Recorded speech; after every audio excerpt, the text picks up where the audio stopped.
बिस्मिल्लाहिर्रहमानिर्रहीम, अस्सलाम वालेकुम। आप यूट्यूब चैनल देख रहे हो, मेरा नाम है अब्दुल रहमान। नाज़रीन, आज 4 मार्च है, जुमे का दिन है और आज 9वां दिन है रशिया और यूक्रेन की जंग को, जिसमें कुछ लेटेस्ट अपडेट्स आई हैं वो आपको बताएंगे और कुछ खतरनाक किस्म की जो हैं, अब आपको कह लेंगे कि वार्निंग्स आ रही हैं। रशिया ने यूक्रेन के सबसे बड़े न्यूक्लियर पावर प्लांट जो था, रिएक्टर था, उसके ऊपर हमला कर दिया है और यूरोप का सबसे बड़ा इसे कहा जा रहा था कि न्यूक्लियर प्लांट है जिसके ऊपर हमला किया है। और इसके साथ साथ आज पाकिस्तान में पेशावर में किस्सा खानी बाजार की मस्जिद में जुमे के टाइम में एक धमाका हुआ है जिसमें 30 अफराद हलाक हुए हैं, 60 के करीब जख्मी हुए हैं। आज ये कुछ तफसीलात आपको बताएंगे और इसके साथ साथ एक वीडियो है बच्ची की, यूक्रेनी बच्ची की, जिसकी 10 या 12 साल की ये बच्ची है। ये वीडियो स्क्रीन के ऊपर चल भी रही है। आप ये बच्ची रो रो कर इल्तिजा कर रही है कि हमें क्यों मारा जा रहा है, हम पर क्यों बमबारी की जा रही है। इस मासूम बच्ची को नहीं पता कि इसे क्यों मारा जा रहा है और किस वजह से बमबारी कर कर जो है यूक्रेन का तबाही फेरी जा रही है। ये दरअसल हुक्मरानी की जंग है इस दुनिया में जो इस टाइम चल रही है। अमेरिका कह रहा है कि मैं ही इस दुनिया को लीड करूंगा, रूस कह रहा है कि अब ये सब कुछ नहीं चलेगा और मगरिब का जो बयानिया मैं उसको तबाह बर्बाद करके रख दूंगा। जो रूस के खिलाफ वो बयानिया पिछले कई सालों से इस्तेमाल कर रहे हैं और प्रोपागेंडा कर रहे हैं रूस के खिलाफ, मैं उसको साबित कर दूंगा कि ये बयानिया बिल्कुल गलत था।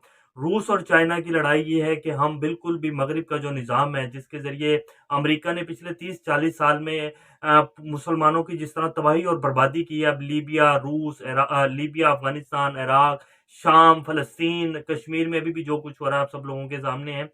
तो यूरोप ने 70 साल बाद इस जंग की जो है लपटें अब देखी हैं और यूरोप की चीखें निकल रही हैं। इस टाइम उन्हें पता चला है कि जंग होती क्या है। पहले तो 30-40 साल इन्होंने बैठ के सिर्फ़ मुसलमानों में के ऊपर जो जंग मुसल्लत की थी उसके ऊपर बैठ के सिर्फ़ हाथ सेके हैं और मीडिया के ऊपर वॉर खेली है। अब इन्हें पता चल रहा है कि जंग होती क्या है।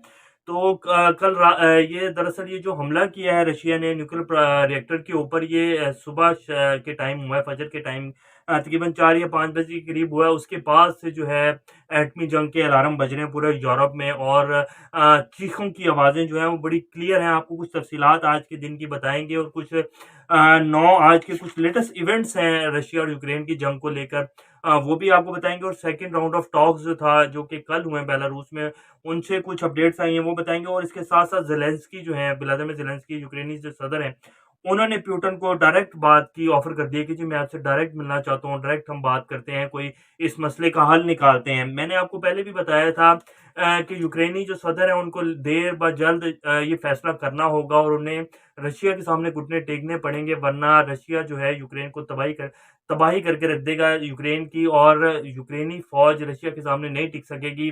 2, 4, 5, 10 दिन, 12 दिन जब तक वो डिफेंस कर सकें करेंगे, इसके बाद नहीं टिक सकेंगे। रशिया एक बहुत बड़ी ताकत है और इसको यूरोप और अमेरिका बहुत अच्छे से जानता है।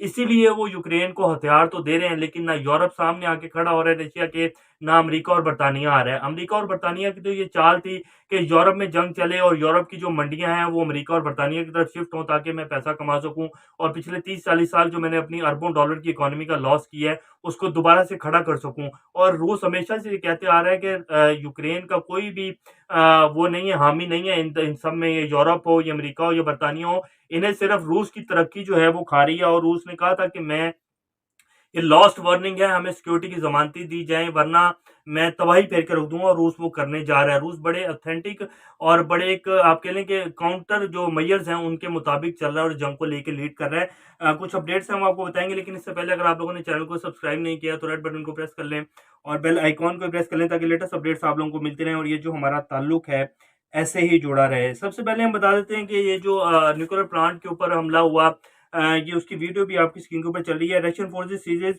ज़पोरज़िया प्लांट, ये नाम भी बड़ा मुश्किल सा है, ज़पोरज़िज़ा प्लांट जो कि न्यूक्लियर रिएक्टर है यूरोप का सबसे बड़ा, उसके ऊपर हमला हुआ है। और कहा जा रहा था कि जी इसमें बहुत ज़्यादा मवाद पड़ा हुआ है, एटॉमिक मवाद पड़ा है, अगर ये हुआ तो ये बहुत बड़ा ब्लास्ट होगा, लेकिन उसको जो है सीज़ फायर कर लिया गया और उसको इस टाइम शट डाउन कर दिया गया है। अब यूक्रेनियन अथॉरिटीज़ कह रही हैं कि जी ये रशिया ने हमला किया है, रशिया ने इस प्लांट के ऊपर हमला किया है, लेकिन रशिया ने इस बात को टोटली डिनाई कर दिया। ये आपको बताते हैं कि Ukrainian authority says Russian forces have seized control of the Zaporizhzhia nuclear power plant, the largest such facility in Europe. अब इसके ऊपर रशिया का जो मौक़िफ़ है, उन्होंने कहा कि Russia has denied attacking this site and blame the blaze on Ukrainian saboteurs. उन्होंने कहा है कि ये यूक्रेनियन जो सबोटाशर्स हैं उन्होंने इसके ऊपर अटैक किया है, हमने इसके ऊपर अटैक नहीं किया। उसके बाद फिर यूक्रेनी सदर ने वीडियो बयान अपना जारी किया और कहा कि जी सबसे बड़े हमारे न्यूक्लियर प्लांट के ऊपर हमला किया और आज से पहले कभी ऐसा नहीं हुआ, जंगें हुई हैं लेकिन किसी भी न्यूक्लियर रिएक्टर के ऊपर हमला नहीं किया और रशिया ने ये बहुत गलत इकदाम उठाया है। उसके बाद उन्होंने कहा कि जी मैं रशियन सदर को डायरेक्ट कहता हूँ कि वो मुझसे मिलें और इसका कोई हल निकालें। फिर उसके साथ एक दूसरी अपडेट जो है वो भी आपको दें, Kyiv and Moscow have agreed to tentative plan to create humanitarian corridors following a second round of negotiation. जो कल इनकी बेलारूस में नेगोशिएशंस हुई हैं उनमें फाइनल हो गया है कि जी ह्यूमैनिटेरियन एड जो है वो लोगों के लिए दी जाएगी और जो जंग ज़्यादा इलाके हैं रूस और यूक्रेन में, उनको दोनों फौजें जो हैं वो निकलने के लिए रास्ता देंगी, उनको अद्वियात और ह्यूमैनिटेरियन जो एड है उसके ऊपर दोनों एग्री हो गए हैं। लेकिन इससे ज़्यादा और भी किसी भी बात पर जो है एग्री नहीं हुए कल की जो निगोशिएशन हुई हैं। अब दोबारा जो है नेक्स्ट वीक में दोबारा कहा जा रहा है कि राउंड ये टॉक्स होंगी और फिर देखें क्या बनता है। लेकिन व्लादिमीर ज़ेलेंस्की ने ऑफर कर दी है पुतिन को कि जी मैं आपसे डायरेक्ट मिलना चाहता हूँ, डायरेक्ट आपसे बात करना चाहता हूँ। और पुतिन जो है वो अभी गर्म है और वो कह रहे हैं कि मैं मगरिब का जो बयानी है उसको उसकी तबाही फेर के रख दूंगा। मैं बारहा कह चुका था कि मुझे सिक्योरिटी की जमानतें दी जाएं और ये जो रशियन सोवियत रियासतें आज़ाद हुई हुई हैं, खास तौर पर जो रशिया के बॉर्डर के पास हैं, इनको बिल्कुल भी नेटो का हिस्सा ना बनाया जाए। लेकिन मैं जब तक ये बयानिया इसको तबाह नहीं कर दूंगा तब तक सांस नहीं लूंगा। आप देखें क्या बनता है। और यूरोप में तो कल से जो है वो उसके एटॉमिक वॉर के जो है वो अलार्म बज रहे हैं और जब से ये खासतौर पर इसने न्यूक्लियर रिएक्टर के ऊपर हमला हुआ है तब से यूरोप की नींदें जो है वो हराम हो गई हैं। अब आपको कुछ की ऑफ इवेंट्स जो हुए हैं 9वें दिन की जंग में जो अभी तक हो चुका है पिछले 9 दिनों में वो आपको बता देते हैं और लेटेस्ट जो अपडेट्स हैं वो भी आपको बता देते हैं। न्यूक्लियर पावर प्लांट पे फायर किया गया रशिया की तरफ से, ये और रशिया इसको डिनाई कर रहा है। मीडिया ब्लैकआउट हो गया है टोटल रशिया एंड यूक्रेन में। बहुत कम जो है मीडिया इंटरनेट और ये इस टाइम इसकी सहूलियत जो है अवेलेबल है।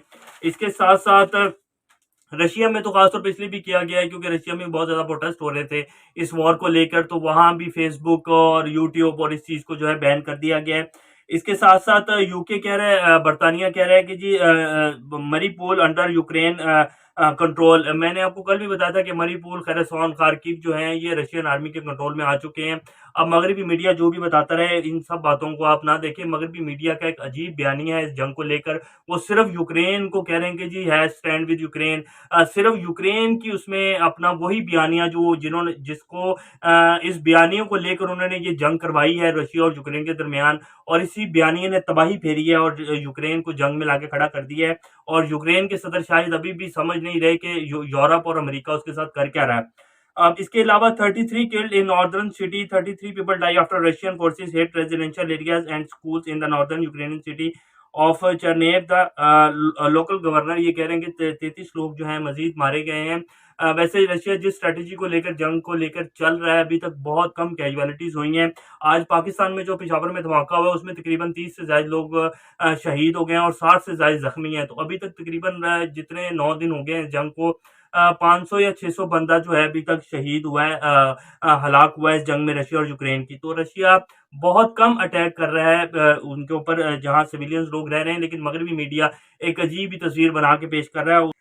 इसके साथ बेलारूस के ऊपर इल्ज़ाम लग रहा था कि जी बेलारूस भी रशिया की आर्मी के साथ जो है वो यूक्रेन के ऊपर हिट कर रहे हैं। और व्लादिमीर ज़ेलेंस्की ने भी कहा कि पहले कहा था कि जी मैं यहाँ कोई टॉक्स करने को तैयार नहीं हूँ। बेलारूस की जो टेरिटरी है वो रशिया यूक्रेन के खिलाफ इस्तेमाल की जा रही है और बेलारूस की तरफ से रशिया यूक्रेन टेरिटरी के ऊपर हमले किए जा रहे हैं। तो आज उन्होंने इनकार कर दिया बेलारूस के जो प्रेसिडेंट है अलेक्जेंडर लुकाशेंको। उन्होंने कहा कि Belarus forces will not take part in Ukrainian war. President Alexander Lukashenko said कि हम किसी भी जंग का हिस्सा नहीं है। ये गलत बयानिया है जो बनाया जा रहा है हमारे लिए। गूगल ने pulls ads in Russia, Google ने अपनी जितनी भी एड्स थी और गूगल का एक पूरा नेटवर्क है, यूट्यूब, फेसबुक, वो सारी एड्स, एक पूरा सोशल मीडिया का जो नेटवर्क है, जो कंपनीज गूगल से एड से पैसा कमाती हैं, एक बहुत बड़ा बिजनेस है जो दुनिया करती है गूगल के साथ। तो वो जितना भी सिस्टम है उसको गूगल ने रोक दिया है। आप कह लें कि मुज़ामत के तौर पर, या गूगल भी बस इसका क्या कहेंगे इसके बारे में, लेकिन गूगल ने अपनी जो एड्स हैं वो रशिया से हटा ली हैं। वो कह रहे हैं कि जब तक ये जंग के कुछ वाज़िया नहीं होगा तब तक हम इसको मौखर रखेंगे। China-led development bank halts business in Russia. The Asian Infrastructure Investment Bank say it has put all activities related to Russia and Belarus on hold in light of the evolving economy and financial situation, China के जितने infrastructures के banks थे जो कि infrastructure से related Belarus और Russia में उनके कुछ प्रोजेक्ट चल रहे थे, उन्होंने बिल्कुल रोक दिए हैं क्योंकि उनकी इकोनॉमी की सिचुएशन यूरोप की और रशिया की और अमेरिका की, मगरिब की जितनी भी है मार्केट्स जो है, स्टॉक मार्केट्स, उनके शेयर इस टाइम डाउन साइजिंग पे चल रहे हैं, तो उन्होंने अपनी जितनी भी इन्वेस्टमेंट्स थी वो भी रोक दी हैं। अभी वो कह रहे हैं कि लेटेस्ट कुछ अपडेट्स आएंगे या कुछ जो सिनेरियो है उसमें चेंजिंग आई तो उसके बाद हम अपना काम शुरू करेंगे। ये अभी की कुछ लेटेस्ट अपडेट्स हैं। अब हम लास्ट में बात कर लेते हैं कि पेशावर में जो किस्सा खानी बाजार में आज धमाका हुआ है, उसमें 30 के करीब लोग जख्मी शहीद हो गए हैं। जुमे की नमाज के टाइम हुआ ये धमाका। 60 के करीब लोग शदीद जख्मी हैं। 2 पुलिस के एहलकार जो थे वो ड्यूटी के ऊपर खड़े हुए थे। ये जो दहशतगर्द हैं उन्होंने पहले फायरिंग की, एक दहशतगर्द मारा गया है। फिर दोनों जो पुलिस एहलकार हैं, एक पुलिस एहलकार मौके पे डेथ हो गई है, दूसरा शदीद जख्मों की हालत ताब ना ला सके, वो भी अल्लाह को प्यारा हो गया है। उसके बाद वो दहशतगर्द अंदर गया है और उसने जैकेट पहना हुआ था, उसके बाद भी उसने खुद को जो है उड़ाया है और जिसमें 30 के करीब लोग ज़ख्मी हो गए हैं। ये सारा एब्सोल्यूटली नॉट का हमें जो है वो दिया जा रहा है। अगर इमरान खान साहब एब्सोल्यूटली नॉट कहते तो अमेरिका ने पहले भी, अमेरिका और इंडिया ने हमारे लिए कोई दूध की नहरें नहीं बहाई।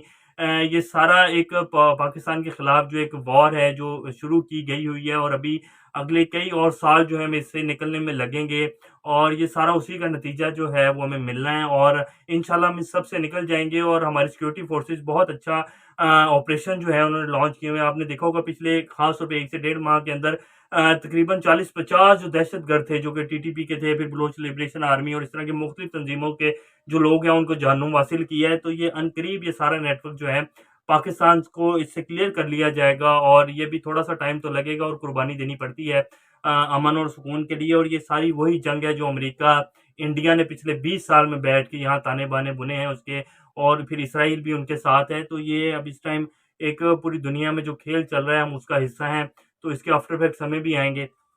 अभी तक के लिए इतना ही। इंशाल्लाह नेक्स्ट अपडेट से दोबारा आप लोगों के सामने हाज़िर होंगे। तब तक अपना और चैनल का ख़्याल रखिएगा। अल्लाह हाफ़िज़।